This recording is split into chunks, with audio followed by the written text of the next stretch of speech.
Walk in. This is the dining room, living room area. Before we proceed, as I looked at the AC that's there, so one of the first things I noticed was that is wrong with it, and the guy was just bothering me, harassing me about this. So you actually had to turn on and off the fuse to allow the AC to work.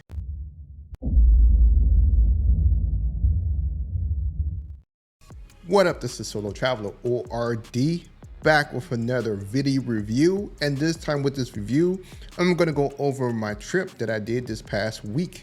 I went to Cuba and also went to Dominican Republic. So first I started off with Cuba, then I went straight to Dominican Republic to enjoy my time away. So before I go ahead and get started, don't forget to like, subscribe, and share, hit that bell while you are here. So to give you these updates of what's going on. So I went to Cuba for 3 days. And you know that whenever I go to Cuba, I don't like spending a lot of time there. The most I would do is maybe 4 days, because you know those are 4 days you are basically away from technology and good Wi-Fi and banking services. So you know, of course, for us Americans, while we're there, we have to bring cash. You know, we can't use credit cards, anything of that nature, which kind of sucks. So with that being said, I don't want to be caught in a bad situation. So I'm usually in and out, enjoy myself, be there with my lady, and then I'm gone, and that's it. So this time around, I went there, and to give you guys an update, where I stayed at, of course, I already shared a video of the hotel room that I stayed at, but I'm probably going to have it as a B-roll as I'm talking right now. Basically, the hotel room I stayed at, which is on one of Leo's, one of my favorite spots I like to go to, because with Leo, his Airbnbs, that is, they're actually pretty good. They're very modern. He's actually renovated a lot of the new locations that he has. He's actually been expanding for the past couple of years. I've been using him for the past 2 years, and basically, as you guys can see, you know, you go there, you have AC, hot water, you have Wi-Fi. Location is really good. I stayed at number 7, well, I guess room number 7 this time around. I know people will complain and say that the rooms are very, very small, but it's well worth it to be in a modern room compared to a lot of the rooms that you find in Cuba, especially Havana. For those of you that already been to Cuba, you already know. A lot of the places, they're very old, old furniture. Everything is just not what we're used to. So that is why I really like going to Leo's, because he has several spots that he has there that he can rent out, and is actually modern. So during my stay there, I didn't deal with any AC issues. I'm sorry, I didn't deal with any electrical issues, which of course related to AC, which is actually a good thing. Usually, you know, especially if you stay in Verdado or any other locations in Cuba, you're gonna have power outage issues. I'm sorry, I meant to say in Verdadero. If you stay in these other places, basically you will have, you know, times of when the power will be out. Sometimes it's like 4 hours throughout the day, 3 or 6, depending on where you're at. So as long as you stay within downtown area, you're okay. You don't have to worry too much about that. And especially the place that I stay at, they have power generators. So when they do lose power, they're okay. One of the biggest things that was going on while I was there was this virus. A lot of people are getting sick. I think it's from the mosquitoes. They're affecting people, and that's what's causing people to get sick. Although, you know, this is going on, a lot of people were still out. What I did for myself to combat, you know, without getting bitten, I brought my off spray. I sprayed it every time I left the Airbnb, because I wasn't going to get bitten at all. I didn't want to feel sick while I'm out of town. So I made sure to keep that on me. Of course, for those of you who haven't been to Cuba, you have to bring your own medical and, you know, medicine equipment, such as if you get heartburns, you got to bring Tums, you got to bring Pepto-Bismol, you got to bring something for your headache, you know, aspirin for your headaches, ibuprofen, Tylenol, whatever. You got to bring that all with you, because for you to get that stuff, it's very hard. You can get it, but they're going to overcharge you for that, because you have to go to the hotels to purchase them, and basically they're going to charge you an arm and a leg, which is not even worth it. In so many words, you're paying double the price of what it is that you'll pay for it in the States. So every time I travel to Cuba, I always bring all that stuff with me because you just never know what's gonna happen. So that's the biggest thing. But yeah, on my way leaving Cuba, coming back to the United States, I didn't run into any issues this time. Last time when I was there in September, when I came back, immigration, they seized my phone and they went through it because they were trying to see if I was a part of any terrorist group that's trying to, I guess, I don't know, overthrow the United States or whatever. Don't know. You know, that's one of the things that you said. Since Cuba is a part of a terrorist organization, country, whatever, so they are not randomly taking people's phones and going through them as you come back, especially if you fly into Miami, which I felt kind of stupid. You know, why would you want to do that, especially come from Cuba? But hey, that's what they did, and that's what I had to experience. And also, they were making sure that that I was going there, and the people that was there going there for the right reasons.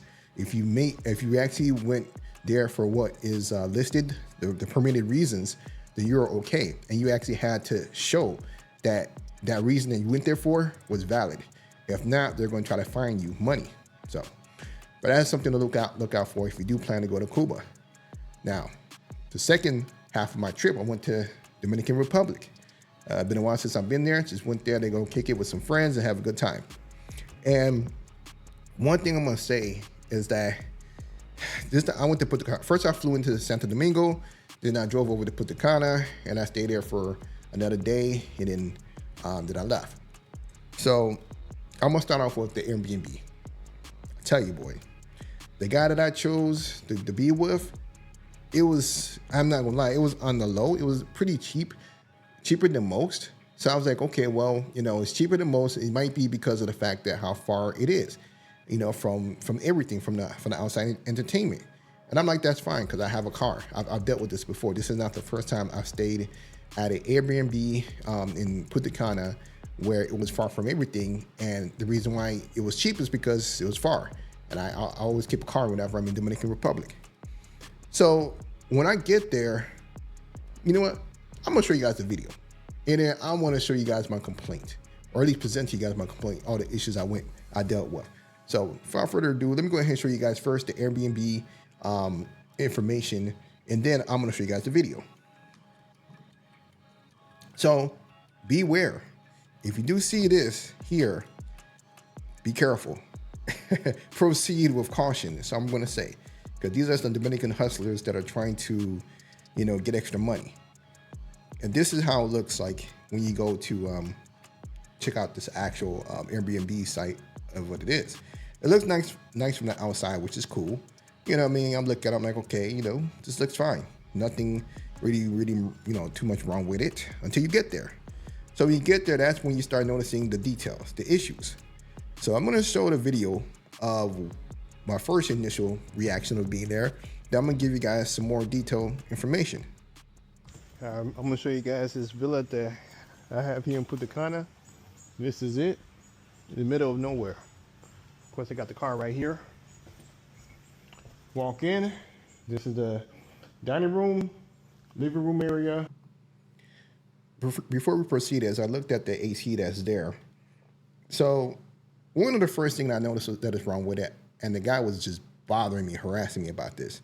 So you actually had to turn on and off the fuse to allow the AC to work. So there is no off button.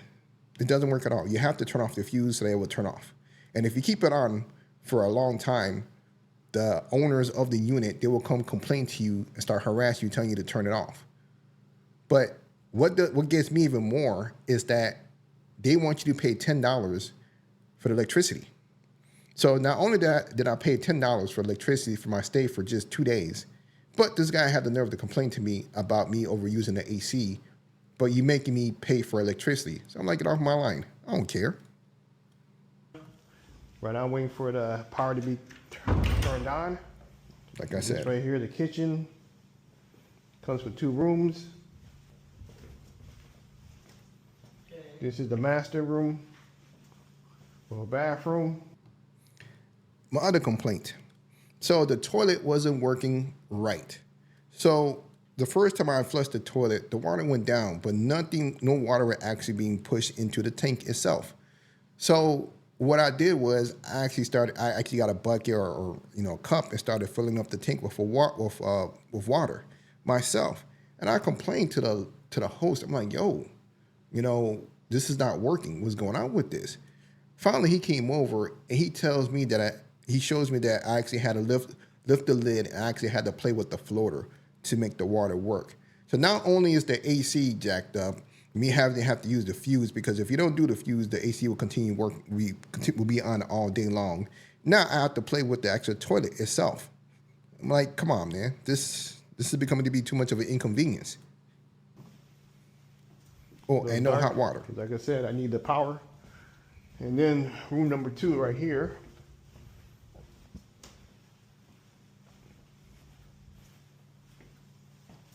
Well, for a bathroom as well. They just turn on the power. So there we go. This is the little villa I have here in Punta Cana. Yeah, so from the surface level, it's nice, but there is a few inconvenience things that was going on. But I was gonna let that whole thing slide. I was like, you know what? It is what it is. I'm not even gonna trip about it. I got a little upset about the $10, but the girl I was with, my friend that I've known for so many years, she was like, well, depending on which area that you live in, you have to pay, you have to pay for power like daily or something of that nature. So I've chopped that up to the game. I'm like, okay, well, they trying to toss that on me. They didn't want to add it to the actual fee of the property of being there, staying there. So I'm like, okay, whatever. But this dude started harassing me about it when he finally told me about it. And then what got me was that he came in one of the days that I left for a little bit. He came in, violated my privacy, and turned off the fuse and so forth. And I'm like, yo, hold on a second, because I'm not sure what else he could have been doing, because I have my passport and stuff, with my belongings in there. So I'm a little bit like I didn't like that at all, that he's coming in there just doing things, without even letting me know, even though in ahead of time. So although it is his property, I understand that. However, there is, when you have someone in there, there are still some privacy standards that you should be adhered to. And that's another thing that blew me away. But lastly, what really got me was after I was done, I left everything as is. Didn't make any mess. I never make a big mess at Airbnb. And I'm like basically have a really high star rating or whatever with the Airbnb website. This guy had the nerve to send me a bill saying $75 for me to clean up one of the mattresses, saying that there's a stain on there, that it cannot be removed, and that he have to use professional services and such and such and such. I'm like, get the hell out of here. Dude, no one did anything to the mattress at all. So this guy was still trying to get money out of me. And I wrote to Airbnb and I let them know everything that happened. And after that, Airbnb, they just closed it. Nothing is gonna happen, because he was trying to request the $75. Airbnb canceled that and said everything's all good. But I'm just saying that this is what I had to deal with this actual owner of this Airbnb. So beware, brothers. If you guys plan on going out here, and you're gonna use this Airbnb, tread lightly, because this person is trying to get money, every bit of money, while his place is just not up to par. That's the issue. So that's my review of that week that I was out of the country. Had a good time in Cuba. And, one last thing I'm gonna say about the Airbnb is that, Cuba is way more poor than Dominican Republic, but somehow I could get hot water and AC with no problems in Cuba. But I went to Dominican Republic to this one place and I couldn't even get hot water. Get that out of here. That makes no sense. So that's why I'm a little ticked off at the same time. And, the guy trying to get extra money out of me. So as I say, people, hey, be watchful of the people that you rent from.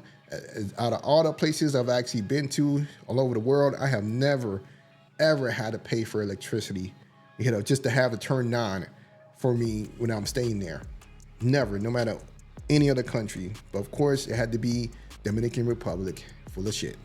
What's going on? So let me know what you guys think about the video. Don't forget to like, subscribe, and share. I'm out.